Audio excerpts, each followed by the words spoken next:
How to Survive Until You're Published, Season 1, Episode 4, Writer's Block with guest author Alison Gervais. Hello, and welcome to How to Survive Until You're Published, the podcast, because if you're drowning in words, so are we, and you might as well not do it alone. Hi, well, Alison, welcome. Today we have Alison Gervais on. She began writing at the age of 5 and gained recognition by posting her work on Wattpad in 2011. She graduated with a degree in English from Colorado State University, Pueblo in 2017, and went on to publish 2 young adult novels, In 27 Days and The Silence Between Us, which if you haven't read, you should because they're amazing. And she's currently working on her 3rd. Alison also grew up hard of hearing and enjoys choosing vibrant colors for her hearing aid. She currently resides in Colorado with her husband, 2 daughters, 2 cats, and 1 mischievous German Shepherd. When not writing, Alison works at a local Center for Independent Living, a nonprofit organization run for and by individuals with disabilities. That's awesome. Thank you so much for having me. Yeah, we are so excited.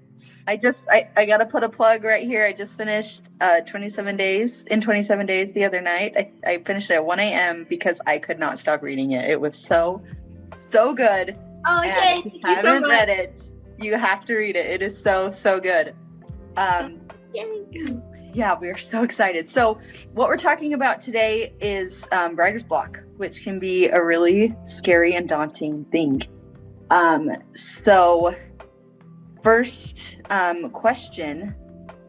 It's kind of a loaded question. Yeah. What do you do to overcome writer's block?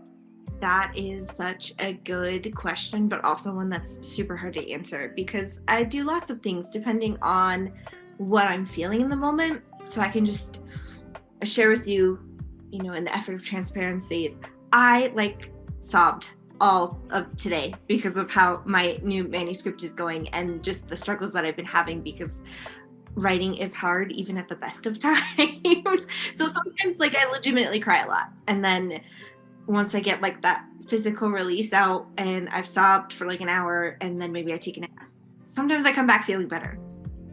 And I don't know, that may work for some people, it may not. It's what works for me. And then I was sharing with you earlier, apparently getting up and moving around and changing your writing space is helpful in terms of maybe working past the scene that you've been struggling with, because I weirdly enough have been writing kind of in a linear fashion with this new project, and normally I write all over the place and then I have to go back and piece it all together and see how the order fits. Yeah, I just don't seem to be able to do it that way with this manuscript, which is weird for me. So it's been a struggle on top of the writer's block and a full-time job and 2 kids. Yeah, you're very busy. Yeah. Yeah, well, we know how that feels. It's a lot. I did want to make a comment too. Getting up and moving. This is a really random fact. I grew up in a family of ADHD kids, including me, and that was one thing that my mom learned in a class with ADHD. Moving locations is extremely helpful. Really? And yeah. And so I 100% endorse that. It's very, very helpful. If you get stuck and you have to sit down and get so many words out, stand up, take a break and go sit somewhere else. And I have 3 or 4 different locations in my house that I can kind of transition through that I usually do. So yeah. Kind of helps. So. Yeah, I've actually heard a lot of people say that too. And I think there's backed science behind moving your body. I don't even know the science behind it. I probably sound really dumb because it's just something about moving your body does give your mind the break to get kind of back into the flow and the groove of things. Because I know there's a few authors that I've heard in their own podcasts or speeches at conferences that they've given. They say they'll go on walks and some of them dictate their book, but sometimes it's just they're thinking about the scene in their head while they're walking. The walking I can definitely 100% get behind because I love to go for walks anyway, and sometimes I will take extra long walks if I haven't figured out how I want like a certain scene or chapter or what have you to work. I could be out for like an hour and a half just walking around, which is a lot harder to do in the summer months because it's getting really hot here. But Yeah, no kidding. I should go do that probably. I need to work in some time to go for a long walk. So what's most challenging to you about writer's block? Or sorry, I'm also going to steal the next question, but when do you feel like it hits you the worst? Okay, so first part of the question, what is most challenging about writer's block? Or like overcoming it even. Yeah, I think for me, I'm almost automatically guaranteed to get writer's block when I know I have a deadline. Just because it's like the principle of the thing, because sometimes I have a problem with being told when to write. Like I like to write on my own time frame, which when you have a deadline obviously is not the case. So the example that I like to use is that it took me 4 years to write my first book. And then my second book I sold on proposal. Wow. And it was in my contract to have a writing timeline of 4 months, I think it was. So I had to have the book finished. Oh my gosh. And because I occasionally am not very smart, I thought I can write a book and plan my wedding at the same time.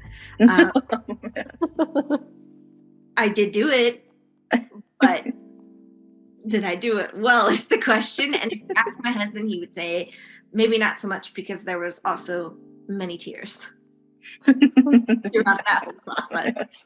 But bottom line, the book got published, we got married, we just hit 5 years in April, so it was all worth it. Yeah, that's awesome. So second part of your question was, when do I feel like it hits the worst? That's kind of tough to answer, but I think it kind of goes alongside of how my mental health is at the moment, if that makes sense. Yeah, that makes sense. Yeah, so if I'm kind of struggling just in general, because I have quite a long history of depression, when I'm going through maybe some times that aren't so easy to handle, then the writer's block is a given. It's just hard because the motivation and like the desire to write just completely goes out the window. And then comes alongside anxiety, because then I know, oh my gosh, I have a deadline, I need to be writing, but then I can't bring myself to write. So it's like a double-edged sword. So it really sucks. Yeah. So it can be hard, and just kind of having to rework what my therapist calls it coping mechanisms. What my coping mechanisms are to try and move past that can be hard, because what worked for me when I was like 16 doesn't really work for me anymore as an adult. So it's a learning experience. I think pretty much every time I have like a new manuscript to work on, figuring out a new way to move past writer's block. Haven't really figured it out this time, even though my deadline is very quickly approaching. But when I do, I'll let you know. Yeah, that makes sense. So my question, I'm going to go off our questions a little. I feel like there are like two different types of writer's block. Okay. I feel like when I was in high school, I would get a little stumbling block, and like I would get I would get obsessed with what I had written before and not be able to push past it and not move forward. And then there's the type of writer's block where you just like can't write. So I guess my question is, have you experienced that in your life? And like, do you experience both of those now, or is that just me? Yeah. So I know exactly what you're talking about. And I have that same problem, the not being able to move past what you've already written, because you can find so many things to nitpick at that you want to fix, and then you'll realize, oh my gosh, I've just spent the last 3 hours editing when I should have been writing. And so what I've started doing is highlighting bits that I know I need to go back and rework, and I'll leave comments about the edits I want to make. And then when I have the time to edit and I've moved through whatever chapter I've been working on, I'll go back and make those changes.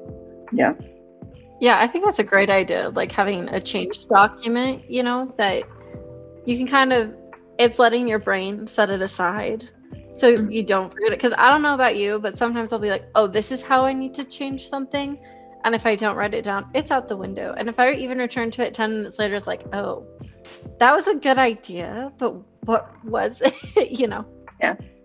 So like with just like, well, talk about like for you the importance of just getting words on the page and like getting them out there for you. I think it depends on the moment that I'm in. Because if I'm about to start writing a scene that's maybe like really pivotal for a character's development, or it's like a major part of the plot or something like that, I have to get that all out in one setting.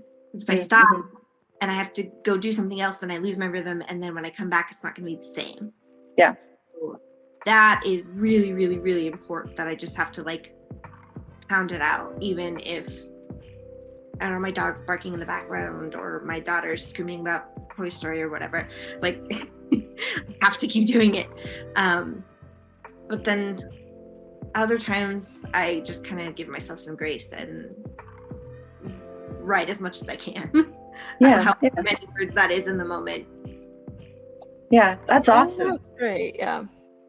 I like that idea of kind of focusing in on certain scenes that need your full attention, because I feel like sometimes for me, I just sit down and I just like write, and I don't always hone in on specific things. Like there are certain scenes where I'm like really excited to write, so I'll like really focus on it, but I don't really do that very often. And I feel like it's important to really kind of hone in on the importance of certain things and kind of focus on those. And then there are other things you can kind of do your best, but just keep going through.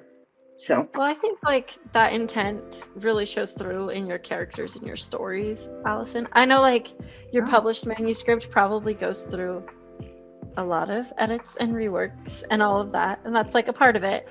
But your characters, their pivotal moments in the stories you write, you can definitely feel the intent and the theme behind them, and like you can, the consistency is there. And so I feel like that makes sense as you're saying these things, so that works for you. But honestly, that's good to know. I haven't ever got that kind of feedback before, so I really appreciate that. So most of the times that I have gotten feedback, it's from my family, and more often than not, it's like, oh, this is really great, or hi, I know where you based this scene on because of this happened, however long. And then I make a very conscious effort not to go seek out reviews. So anything on the professional side of that, I tend to stay away from. That's fair, honestly. Yeah. I've heard that from a few different authors, because we can be so critical of ourselves, which kind of, I want to bring it back to something else you said, just about knowing when to give yourself grace as well. Because it kind of goes back to what you were saying earlier. There's like multiple types of writer's block, right? And we were discussing that, where it's like, that is definitely a thing. Yeah, it could be maybe you do need to take care of your mental health or your physical health, or there's a whole bunch of things like that where it's not necessarily writer's block from something being wrong with your story, or I just want to edit instead of write, So I think that's something important to realize too. And how do you distinguish between the two? Is it easy for you too, or? It hasn't been lately. I kind of, in terms of like taking care of my mental health and recognizing when I'm having a hard time, that kind of like went out the window when I had my second baby last September. I kind of like started from the ground up again. And so I'm trying to rework the things that I struggle with because they're not the same. Mm-hmm. That makes sense. And so I don't notice sometimes the things that I'm doing. Like I have some obsessive compulsive tendencies that tend to get really bad when my mental health isn't so great, and that's what I've been struggling with lately. And sometimes it takes my mom or my husband to say, yeah, did you realize you're doing this? And then I'll say, no, I did not realize that. And then a break is usually needed to kind of do a reset. That's what I call it. Or if I need to just stop what I'm doing and then just go to bed no matter the time, I call that like turning it off and turning it on again, like a light switch. Most of the time it works pretty well. Yeah, I love that. I feel like it's so important to really take care of yourself in that like capacity, because like, I mean, there, especially like as you're building a story, but then even as you have like stories out there already, you know, if you've been published and you have so many other things to like navigate, it's hard to balance all of that. There's so many things, and not even including what you have in your life going on. There's so much to balance, and you have to be able to mentally put yourself in place to write well and to be excited to write. And I think it takes a lot of practice and a lot of mental just a lot of mental hope and faith in yourself that you can like figure it out, because that's part of writing. That's part of the journey, is being able to just push on and keep going, because you're gonna get better. Things are gonna get better. You just have to just kind of keep going. I guess that's life in general, but yeah, you know. Not wrong. And those are all really good points. So I'm glad you mentioned that.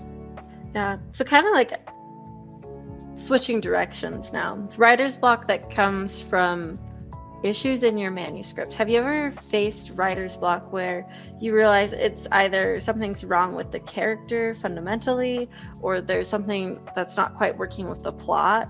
And how do you work through that kind of writer's block? Or how do you come to the realization that that might be the cause of writer's block?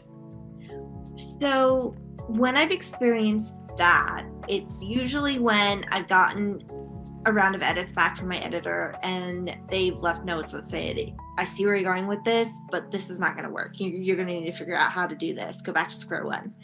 And then there might be some tears involved at that point, but I have to sit down and figure it out. Naturally. Yeah. Happens to me too. My mom told me the other day that she wasn't worried about my meeting my deadline that's coming up, because she said you write so well under pressure. And I'm thinking, well, gee, thanks, Mom. I don't feel that way. Thank you. Maybe some of that comes into play. Maybe I do write well under pressure. I don't know. But I think the one time that I can think of is with my first book in 27 days. It was actually a lot longer when I first submitted it to my editor, and she ended up cutting out about 40,000 words. Oh, wow. So if you look at like the typical, let's say, young adult novel being anywhere from like 70 to 90,000 words, it was like almost half a book that she took out. And so that was a lot of restructuring that I had to do. And I'm very thankful for the feedback I got. So thank you, Jillian. I really appreciate it. I know it was tough to see, with that being my first experience with publishing, but I had to figure out how to rework those scenes and build on these characters and fix the holes in the plot and meet that like word count. I actually think I'm maybe finished at about maybe 84,000 words. I'm not sure. I don't know, but I think the overall project turned out pretty darn well. I'm rather fond of my first book. I really love it too. So we're all very fond of it. Yeah.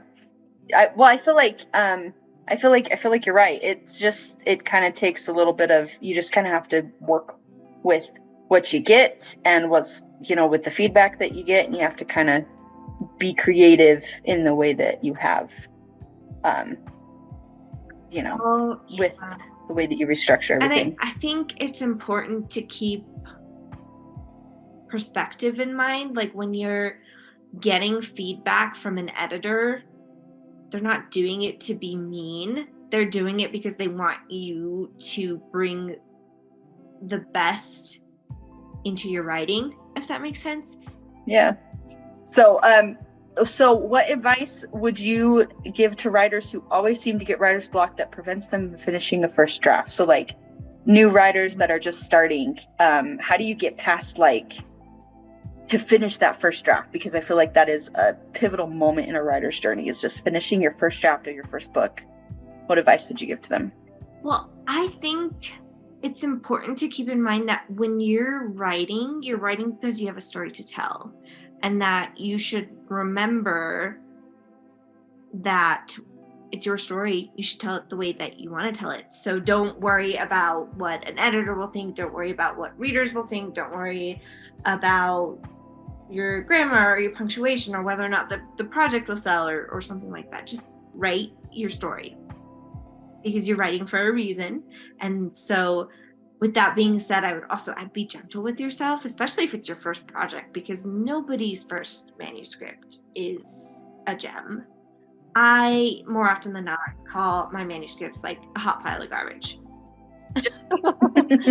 I can't outline. I'm not very good at outlining. So when I look at the bigger picture of what all I have of this project, it's just like broken up bits and pieces that I have to work together. So it is a mess. It's a giant mess.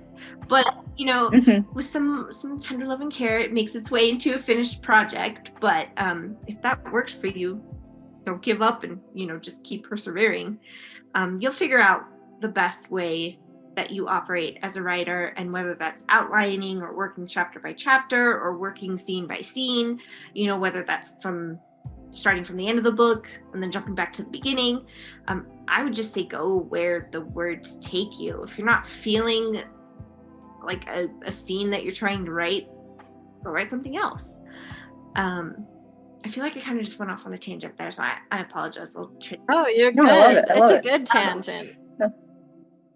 It's so hard to tell because from the other authors that I've spoken with before, nobody really seems to have the same way that they write in terms of like how they structure a manuscript or something. It's unique to themselves, which is really, I think, kind of a special thing because everyone's story is unique. And that sounds super cheesy, but I think that's true. Mm-hmm.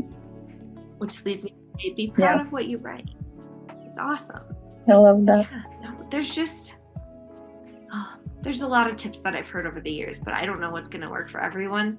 So that's probably a tip. What works for one person may not work for you. So I guess trial and error, try out a couple different things. Sometimes in the past, if I've been stuck with writer's block and I really have to get something done, I just close my laptop and put it away. And maybe I come back to it an hour later. Maybe I come back to it a month later. I don't know. It depends on what your deadline is or if you have one. Maybe you can afford to do that. But I think giving yourself a break and coming back to what you have with a fresh mind definitely can help.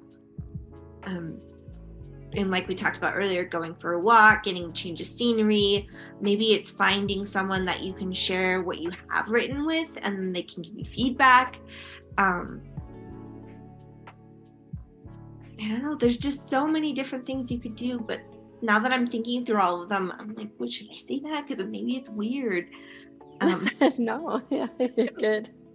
No, I just figure out what works for you. So if, blasting your music helps you stay focused when you write, go for it safely as you can. Protect your ears, but maybe it could be something like that.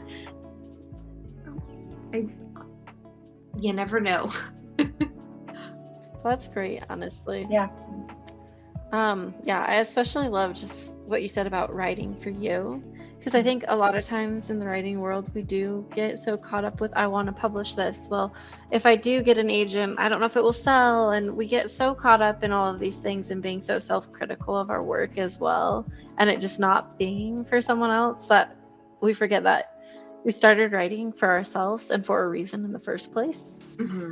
and maybe even like taking it back to, hey, why did you start writing? You know, like, why do you want to write, rather than just everything else that's bogging you down, you know? I always try to keep in mind that you are the one that reads your writing the most.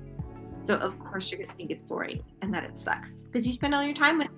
But someone who's never read your work before may think it's like you just put out the next great novel of our generation. So that's another area where you need to be gentle with yourself. Yeah, that's true. That is very true. And I feel like that's why having a writing community is so helpful. Absolutely. Having people to look at your stuff and give you feedback and just be there with you helps you kind of get outside of yourself and outside of your brain. And just have a little bit of faith in yourself that you're like, I know I'm trying, I know I'm a writer. It's easy to get stuck inside, and having people there can help you. You are not wrong. Yeah, it helps a lot. So, Alison, what we like to do on our episodes is have everybody have our guest leave a challenge for our I like for our listeners. Yeah. So what kind of challenge would you have for our listeners that are in writer's block or right now are currently like pounding their head against the wall because of their manuscript or their characters? What kind of advice would you want to give them? Maybe I think it would be kind of neat if you were to take, let's say if you have an antagonist and a protagonist, maybe write from the other's point of view and see where that gets you. Try and I like that angle. That would be fun. Or just try writing from maybe a side character's point of view to see how they are experiencing the story. I've had a lot of fun with that. That's a great challenge. That's a great challenge. Yeah, that's great. It just kind of keeps you writing and keeps you in the story, and that's great. I love that. Yeah, well, awesome. Thank you so much for everything you've said. I think it's been great, and I'm definitely going to do your challenge, and we super appreciate you coming on. Well, thank you so much for inviting me. This was awesome. Yeah, it's been awesome. Yay. Because if you're drowning in words, so are we, and you might as well not do it alone.